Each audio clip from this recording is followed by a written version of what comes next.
Hello, and welcome to the first in a new series of videos about writing a book. Um, some people probably don't know who I am, and they've just seen the title about writing a book, and they wonder why I have any authority on that at all, which is fair. My name is Steve McHugh.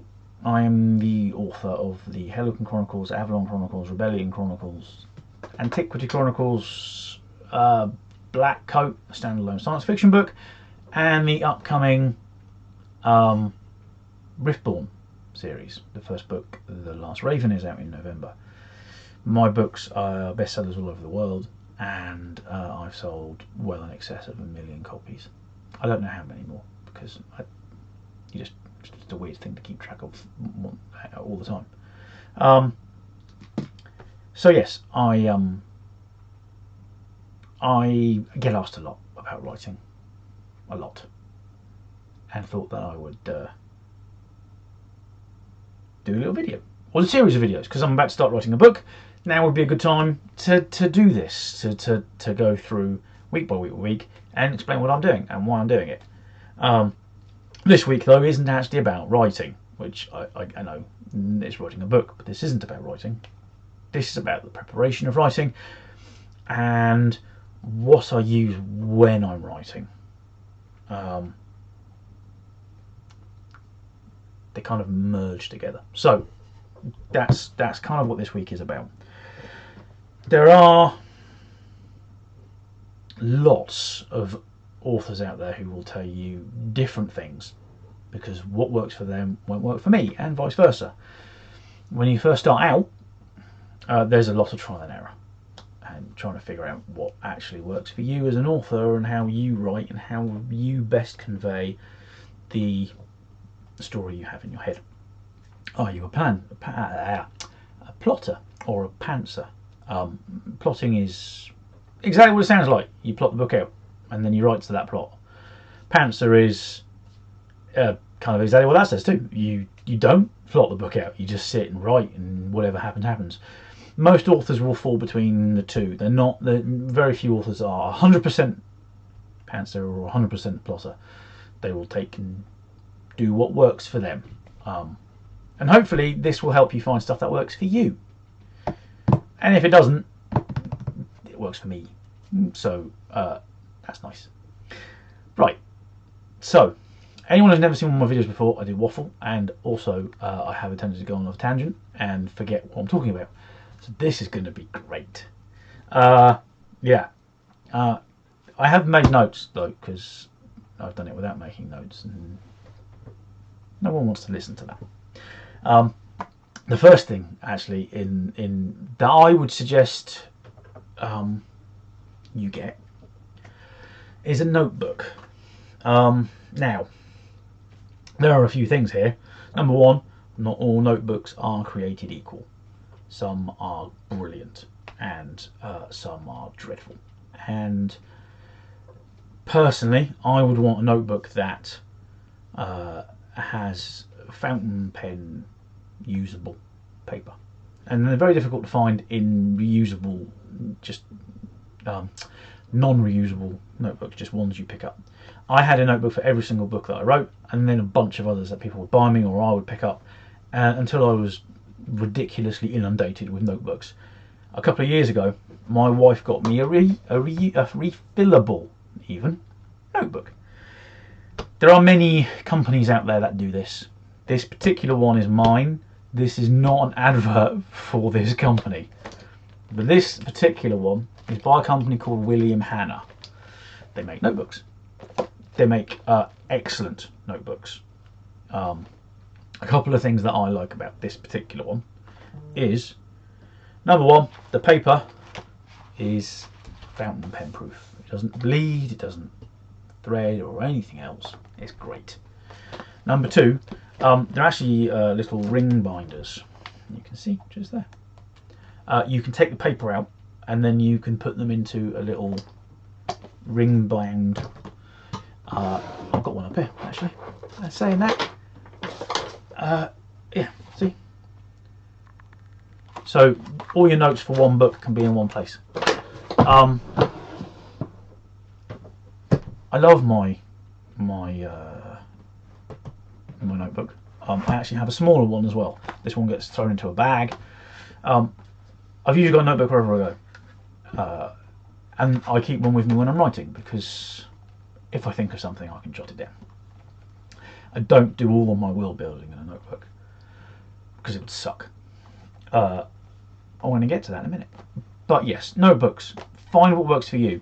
As a tangent to notebooks, find a comfortable pen. I can't write with big pens because they suck, or disposable kind of pens of any kind. They just, my hands, they become a claw. I don't enjoy them at all.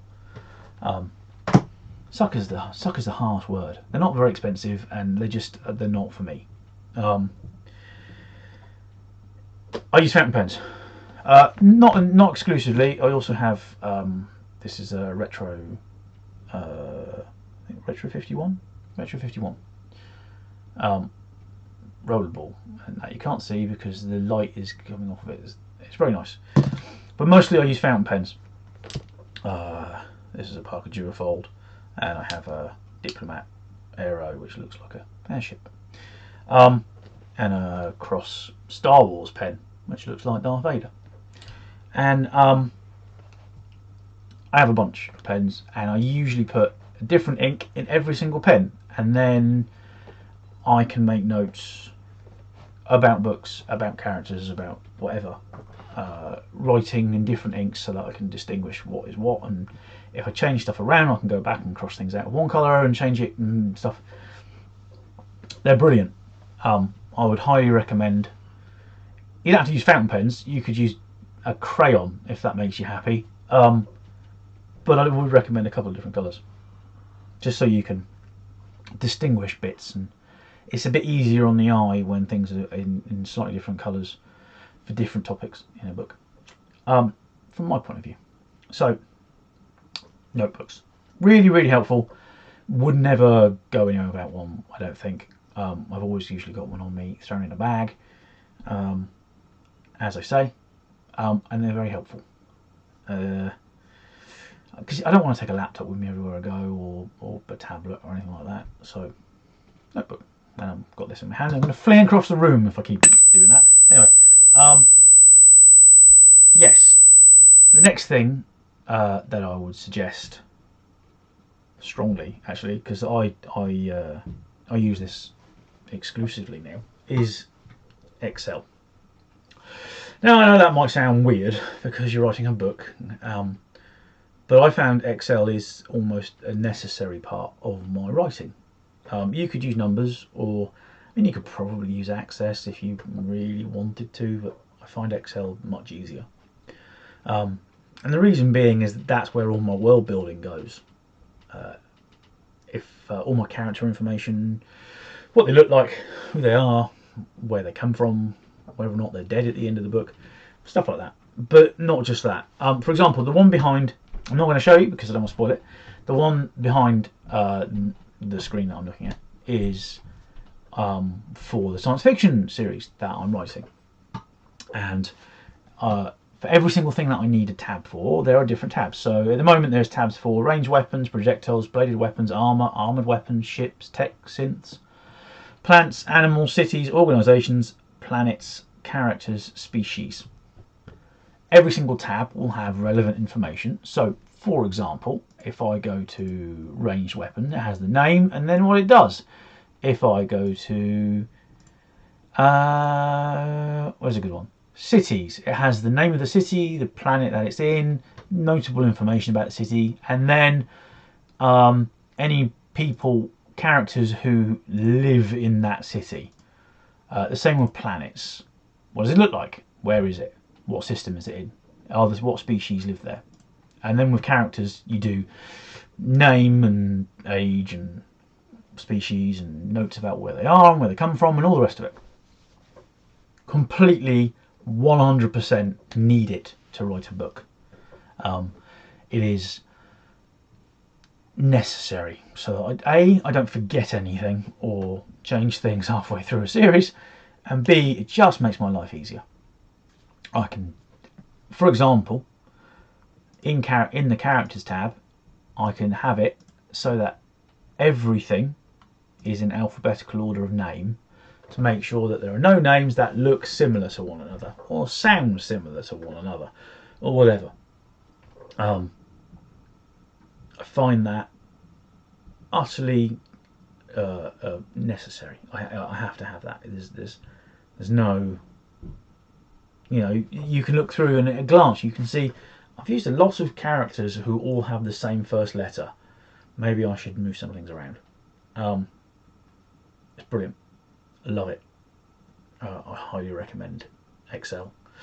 You don't need to be fancy with it. You don't need to do anything particularly exciting with it. I used to work with Excel for a living, so I have formula in it that changes things colour because I'm fancy. But other than that, you can do what you want with it. But I do find it really, really helpful. Numbers is probably just as good. I don't use numbers. I do use a Mac to work, but I don't use numbers simply because I've always used Excel. Speaking of software, the next bit is very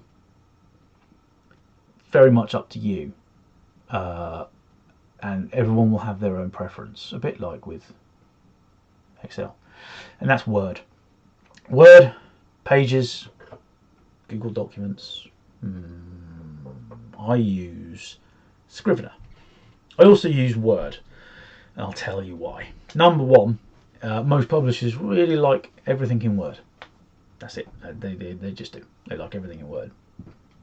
12 point, Times New Roman, double spaced, Word.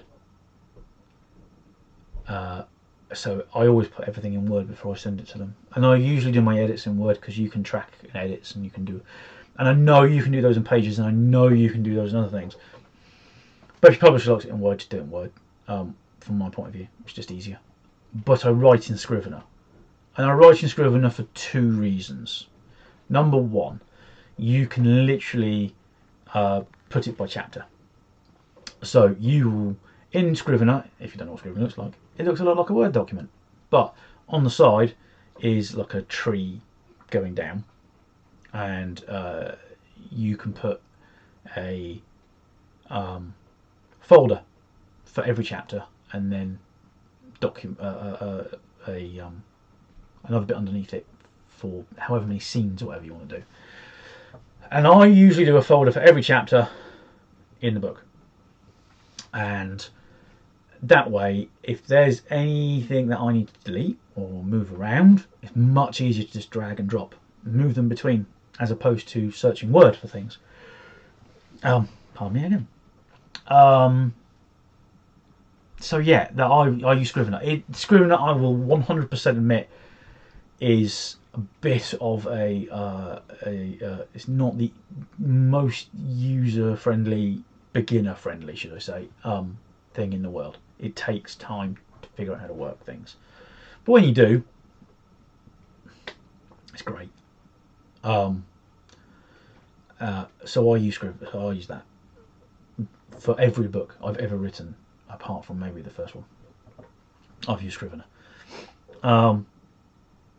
So those are the things that I would recommend. Some sort of spreadsheet, a Word document. You're going to need some sort of document software. Otherwise, unless you're going to use a typewriter, and I don't think that a publisher would accept that these days. They might do. Maybe you write it longhand in a notebook. And a notebook, because when you're writing and you're typing away, and you're going to want one just to make some notes. I will suggest two other things. You don't have to do this. I just prefer these things. Number one, a good mouse. I have this mouse. It is a Logitech thingy. I don't know what the name of it's called. I could probably find out, but I don't really care. It's a Logitech mouse. It's just very comfortable because of the way that it's made. It's a G502 Lightspeed. That's right. Look that up just there and then. How exciting. It lights up and everything. It's very cool. But more than anything else, it's super comfortable to use. That's all I really care about. I just want my hand to be comfy. Hence the little jelly wrist thing. And I also have a wrist thing for the keyboard. I'm not going to lift my keyboard up because my computer will go absolutely bonkers. But I have a mechanical keyboard. It's a Logitech G815 mechanical keyboard. Now, I know some people will not like mechanical keyboards, and some people do.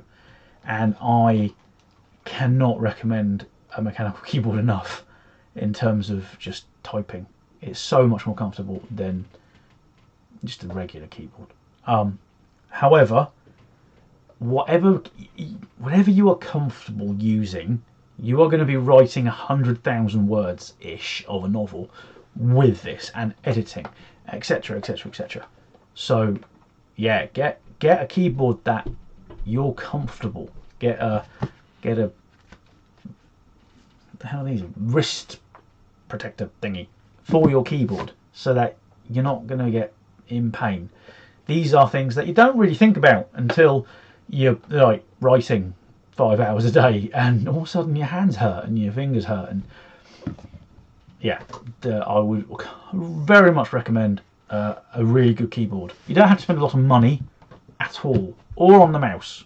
You don't have to. Please don't say, Steve said I have to spend a fortune on a mechanical keyboard. You really don't. Just something that's comfortable, whatever that is. Even if it's the Apple's own keyboard, the really flat one, or some old thing that you've used for years. It doesn't matter, as long as you're comfortable writing.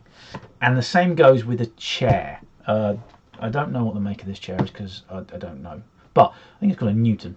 But comfortable chair, 100% necessity.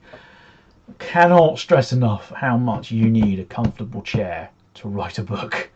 Just you need to be comfy. You need to be comfy. Preferably somewhere. You don't have to have. I have my own office, but I do this for a living, so that kind of worked out. But you don't need to have your own office. You don't need to have an expensive fancy chair. Just somewhere you're comfortable. That's very, very important.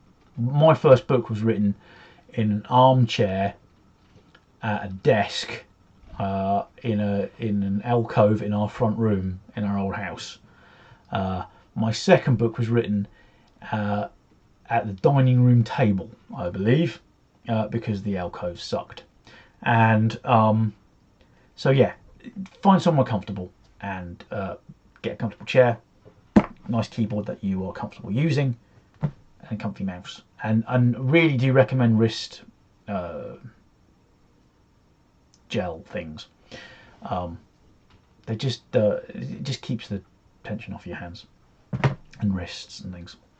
And when you're as old as I am, at 43, they just come in handy. There are other things I would recommend.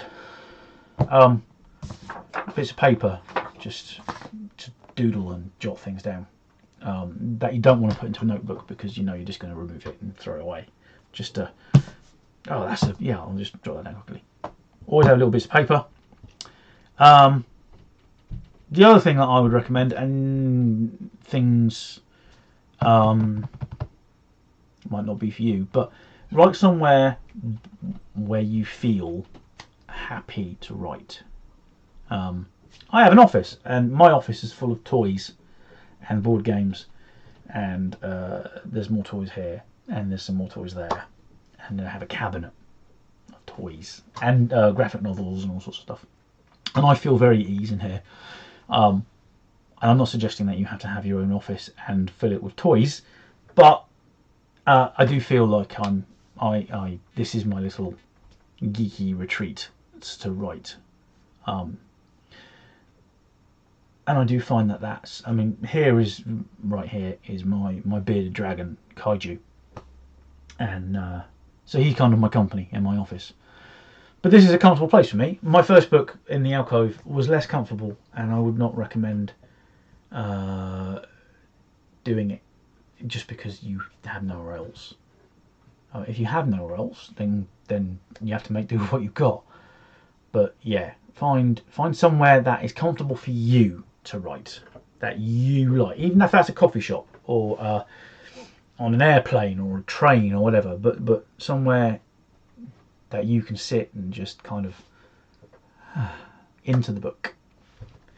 So Is there anything else that I want to talk about? No, not really. Those are the things that I would recommend looking into or getting. The keyboard and the being comfy and all of that lot, they are extras if you can.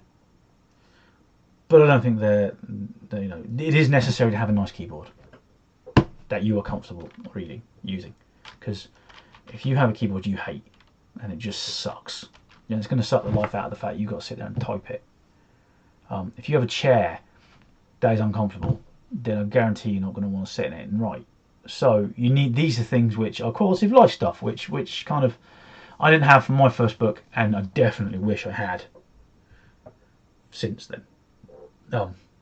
At the time, because I've had them since then, and they've changed how I've written, and they've changed the work I've done, and they've changed the kind of things I can get done and sit in here. I mean, I have this is my office. I don't advise you to just go and buy an office, get an office built in your house, because I'm not published a book. I'm not going to have an office built. I think people might complain. If you live with people, if it's your money, do you want? So yeah, those are things I would recommend. I would definitely recommend looking at doing Excel. I would definitely recommend a notebook. Scrivener is, I understand when people hate it or don't get on with it or whatever. It could be quite finicky. But it takes time and effort to get used to, and it is worth it, I think, in the long run. Is there anything else that I would recommend? No, not really. I think when I first start writing, when I start to realise that I'm going to be writing a book, the first thing I do is start to make some notes. Just little things. Usually the story will just be percolating in my brain. So the notes might just be the name of a character, a little thing that's happened, or a world, or whatever. And then I'll just kind of leave it there. Let it ruminate. That's a nice word. And then eventually I'll start to write more and more and more. And then I'll open an Excel spreadsheet. And I'll start to put details of characters and stuff in. And then it goes from there. And I think there's a lot of people will say that you have to write every day, and that's nonsense. You don't have to write every day, and writing every day would probably lead to some sort of nervous breakdown. I don't think it's healthy to write every day, because you need time away, especially if you have a full-time job. If you have a full-time job and you're writing, which is what I had for the first 5 books, yeah, it's exhausting. It's constant. And then you do almost burn out, because you end up writing 3 books in a year after you've left a job, and you don't know what your limits are. Or that was just me. So yeah, there are really helpful and important things to do when you're first writing, especially if you've never written anything before. If you've never written anything before, a lot of this is going to be brand new to you, and there's some trial and error in what works for you best. You might want to plot out on cards. I've tried that. It doesn't work for me, but I can understand why it would work for someone. You might like to use a whiteboard. I know people who write all of their notes on a whiteboard. Again, I've tried that, and I just found it odd, so I didn't use that. Hence the notebook and Excel and stuff. Other things you might like to put up a playlist for music. I don't have a playlist for music. I have just my music, and I just click random shuffle, or I'll find a specific album that I want to listen to, usually soundtrack stuff. So Bloodborne, Doom, the 2016 one, Halo 3, Dishonored, etc, etc, etc. Video game soundtracks are excellent for writing too, and I really recommend them if you're looking for some specific what's the word I'm looking for? Specific kind of like feels.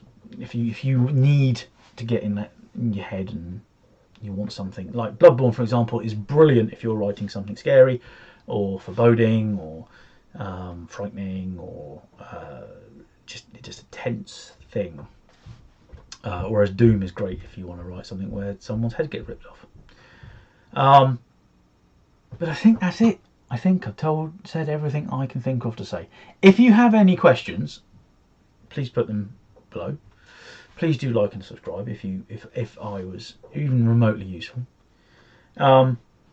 Next week is going to be about actually starting the book, which, considering I have to start the book, should be fairly fresh in my mind.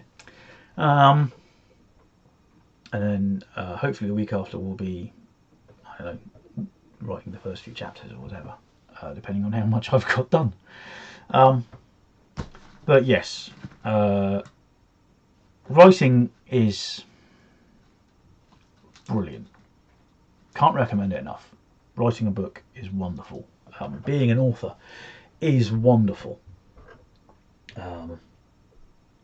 But it's not always simple. It's not always easy. It's not even always fun. So whatever you can do to help you, I advise you to do. If that means getting a better chair, if that means using a notebook or a whiteboard or whatever makes you comfortable to write, you should do. Anyway, thank you very much for listening to my ramblings for however many minutes this was. I hope I helped, and I will see you all again next week. Have a good week, and goodbye.